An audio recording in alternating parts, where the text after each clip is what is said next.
नमस्कार, मैं प्रिया। आप देख रहे हैं the Bihar project. CTET appearing अभ्यर्थियों की आज गांधी मैदान में मीटिंग रखी गई। बीपीएससी में बैठने को लेकर के, एग्ज़ाम फॉर्म भरने को लेकर के, और इसको लेकर के छात्र नेता दिलीप ने आज प्रेस वार्ता किया और क्या कुछ कह रहे हैं एक बार सुनिए आप ज़रा। अपियरिंग वाले को इस शिक्षक बहाली बीपीएससी में फॉर्म भरने का मौका दिया जाए। ये लोग नौकरी नहीं मांग रहे हैं कि हमको ज्वाइनिंग लेटर दे दीजिए। ये लोग सिर्फ इतना मांग रहे हैं सीटेट जुलाई वाले कि आप फॉर्म भरने का इनको एक मौका दीजिए। चूँकि ये बहाली बीपीएससी से हो रही है और बीपीएससी की परीक्षा होगी, उस परीक्षा में जो मार्क्स लाएंगे उसके आधार पे, उस मार्क्स के आधार पे मेरिट बनना है, न कि सीटेट के मार्क्स पे या फिर बीएड डीएलएड के मार्क्स पे। तो हम सरकार से ये मांग कर रहे हैं कि जिस प्रकार आपने हमारी बात मानी और बीएड डीएलएड को अपियरिंग में मौका दिया, उसी तरह आप सीटेट जुलाई 2023 वाले अभ्यर्थी को फॉर्म भरने के लिए इस शिक्षक बहाली में मौका दीजिए अपियरिंग में, ताकि लाखों जो छात्र हैं, हजारों छात्र हैं, उनको न्याय मिले। क्योंकि आपने 6 to 8 की वैकेंसी नहीं निकाला है और इसमें हजारों अभ्यर्थी ऐसे हैं, सैकड़ों अभ्यर्थी होंगे, हजारों होंगे जो सीटेट परीक्षा पहले दे चुके हैं लेकिन वो पेपर 2 में पास हैं, या बहुत सारे ऐसे स्टूडेंट्स हैं जो पेपर 2 की ही परीक्षा दिए क्योंकि उनको 6 to 8 का टीचर बनना था। लेकिन सरकार ने क्या किया, 6 to 8 की वैकेंसी ही नहीं निकाली गई है, तो फिर ये अभ्यर्थी जाएंगे कहाँ। इसलिए आप सीटेट 2023 जुलाई वाले को अगर मौका देते हैं तो ये लोग पेपर 1 पास करेंगे, पेपर 1 की परीक्षा देंगे, पास करेंगे, और इसमें फॉर्म पहले आप भर दीजिए, भरने का मौका दीजिए अपियरिंग में, तो ये लोग शिक्षक बन सकेंगे, इनको एक मौका मिलेगा। और जो बहुत सारे अभ्यर्थी इस बात को लेकर घबरा रहे थे कि अगर नए अभ्यर्थियों को मौका मिलेगा, अगर सीटेट इसमें से बहुत सारे लोग पास नहीं करेंगे, हो सकता है कि नहीं करे पास, एग्जाम है तो उनका सीट खा जाएंगे 1,70,000 में से। तो ऐसा नहीं होने वाला है।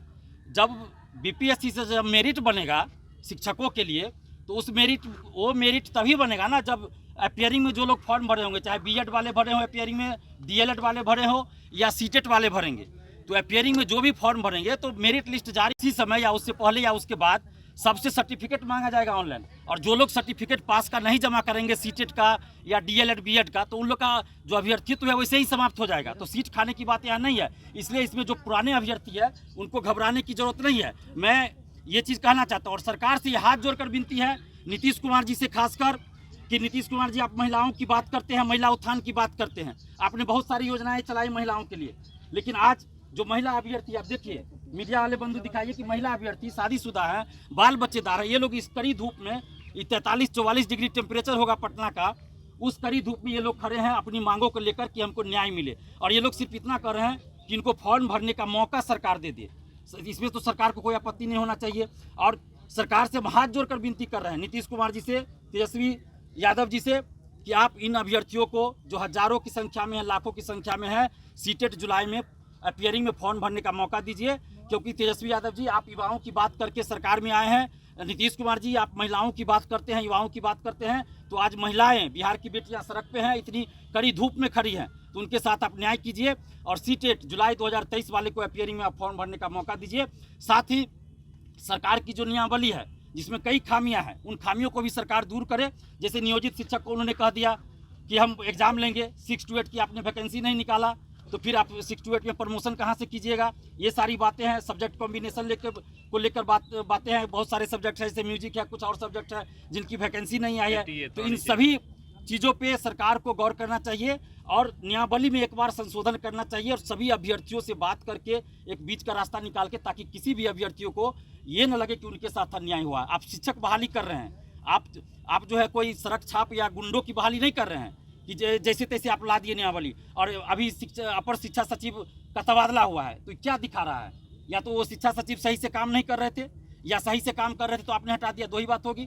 तो इस तरह से कैसे चलेगा व्यवस्था?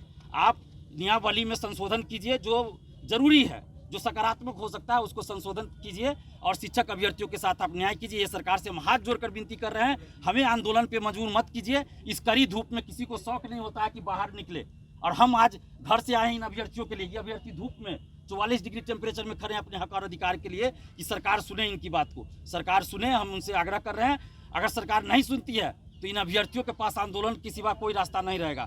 हम आंदोलन करना नहीं चाहते, हमें आंदोलन का कोई शौक नहीं है। सरकार से हम हाथ जोड़कर विनती कर रहे हैं कि आप इन लोगों की बातों को मान लीजिए और सीटेट जुलाई 2023 वाले को अपियरिंग में फॉर्म भरने का मौका दीजिए। साथ ही 6 to 8 की वैकेंसी आपने क्यों नहीं निकाला, क्या इसमें है नहीं है स्पष्ट कीजिए। सब्जेक्ट कॉम्बिनेशन को लेकर आप स्पष्ट दिशा निर्देश दीजिए। बहुत सारी चीज़ें हैं, जैसे EWS का सर्टिफिकेट को लेकर मेरे पास फोन आ रहा है, उस पर आप स्पष्ट कीजिए क्या चल रहा है नहीं चल रहा है, सब्जेक्ट कॉम्बिनेशन। तो इस तरह से सीटें खाली रह जाएगी।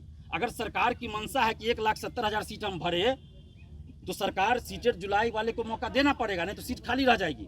और आप 9th-10th में देखिए, आर्ट्स विषय का आपने STET लिया ही नहीं, तो फिर सीट कैसे भरेगा, उसका तो खाली रह जाएगा। तो यानी कि सवाल तो आप सुन रहे थे छात्र नेता दिलीप को, जिन्होंने साफ तौर पे कह दिया कि अगर बीएड अभ्यर्थी अपीयरिंग अभ्यर्थियों को मौका दिया जा रहा है बीपीएससी एग्जाम में बैठने के लिए, तो सीटेट जुलाई अपीयरिंग अभ्यर्थियों को भी मौका दिया जाना चाहिए, क्योंकि वो भी डिजर्व करते हैं कि वो फॉर्म भरे और एग्ज़ाम दे। क्योंकि ये मांग नौकरी की नहीं कर रहे हैं, ये मांग बस इस चीज़ की कर रहे हैं कि उन्हें एग्ज़ाम में बैठने दिया जाए। और अगर सरकार उनकी बातों को नहीं सुनती है तो आगे जिस प्रकार से लगातार, इसके पहले भी सीटेट अभ्यर्थियों को डाक बंगला चौराहे पर उनके ऊपर लाठीचार्ज किया गया, और इसको लेकर के साफ तौर पर उन्होंने कहा कि लाठीचार्ज करे तो करे, हम विशाल आंदोलन और महा आंदोलन करने के मूड में है अगर सरकार हमारी बातों को नहीं सुनती है। बहरहाल बने रहिए हमारे साथ, देखते रहिए बिहार प्रोजेक्ट। धन्यवाद।